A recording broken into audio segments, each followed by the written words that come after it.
Assalamualaikum warahmatullahi wabarakatuh. Perkenalkan, nama saya Rahmat Maulana Ilham. Saya mahasiswa Universitas Muhammadiyah dengan program studi akuntansi.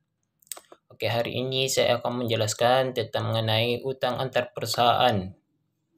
Utang antar perusahaan adalah salah satu manfaat dari adanya pengendalian atas perusahaan lain adalah manajemen mempunyai kemampuan untuk mentransfer sumber daya dari suatu entitas legal ke entitas legal yang lain. Jika diperlukan oleh masing-masing perusahaan sering menganggap bahwa menguntungkan untuk meminjamkan kelebihan dana ke afiliasi dan untuk meminjamkan dari afiliasi jika kekurangan uang. Peminjam sering mendapatkan keuntungan dari tingkat bunga pinjaman yang lebih rendah, persyaratan kredit yang lebih lunak, dan jika dibandingkan dengan penawaran utang ke publik sifat lebih informal dan biaya pengeluaran utang yang lebih rendah. Nah, inilah ilustrasi transfer utang langsung antar perusahaan. Tinjauan umum konsolidasi transfer utang langsung perusahaan melibatkan pinjaman dari satu afiliasi ke afiliasi lain tanpa keterlibatan pihak lain. Contoh, ada piutang usaha yang timbul karena penjualan kredit dari persediaan anak perusahaan menerbitkan wesel bayar dari suatu afiliasi ke afiliasi lain untuk peminjaman dana operasi. Kemudian lanjut ilustrasi transfer utang tidak langsung antar perusahaan. Transfer utang tidak langsung antar perusahaan melibatkan pengeluaran utang ke pihak yang tidak berhubungan istimewa dan pembelian kemudian atas instrumen utang tersebut oleh afiliasi penerbit. Contoh seperti PT Anak meminjam dana dengan mengeluarkan instrumen utang, misalnya wesel atau aplikasi, ke PT non-afiliasi. Oleh karena itu, PT Induk mengakuisisi utang PT Anak secara tidak langsung melalui perusahaan non-afiliasi.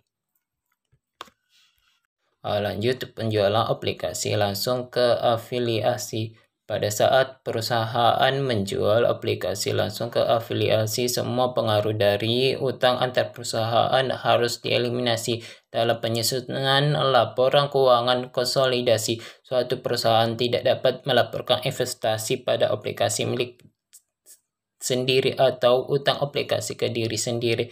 Oleh karena itu, jika entitas konsolidasi dipandang sebagai perusahaan tunggal, maka semua jumlah yang terkait dengan utang antar perusahaan harus dieliminasi, termasuk investasi pada aplikasi, utang aplikasi, premi atau diskonto belum diamortisasi pendapatan atau beban bunga dari aplikasi dan setiap akun piutang dan utang bunga. Kemudian lanjut transfer pada nilai nominal. Pada saat suatu wesel atau aplikasi dijual secara langsung ke afiliasi pada nilai nominal, ayat jurnal yang dicatat oleh investor dan penerbit harus merupakan kebalikan satu sama lain. 3 jurnal eliminasi diperlukan dalam kertas kerja konsolidasi untuk menghilangkan pengaruh utang antar perusahaan. Nah, inilah contoh yang teman-teman harus perhatikan. Nah, dalam penyusunan laporan keuangan konsolidasinya tahun 2001 diperlukan 2 ayat. Jurnal eliminasi. Nah, dalam kertas kerja konsolidasi untuk menghilangkan pengaruh utang antar perusahaan seperti berikut ini. Ayat jurnal ini mengeliminasi dari laporan keuangan konsolidasi investasi pada aplikasi dan pendapatan bunga yang terkait dalam pembukuan PT Induk serta utang dan beban bunga terkait yang dicatat dalam pembukuan anak. laporan keuangan yang dihasilkan akan terlihat seakan tidak ada utang, karena dari sudut pandang konsolidasi memang tidak ada utang. Bahwa ayat jurnal tersebut tidak mempunyai pengaruh terhadap laba bersih konsolidasi, karena ayat jurnal tersebut mengurangi pendapatan bunga dan beban bunga sebesar jumlah yang sama.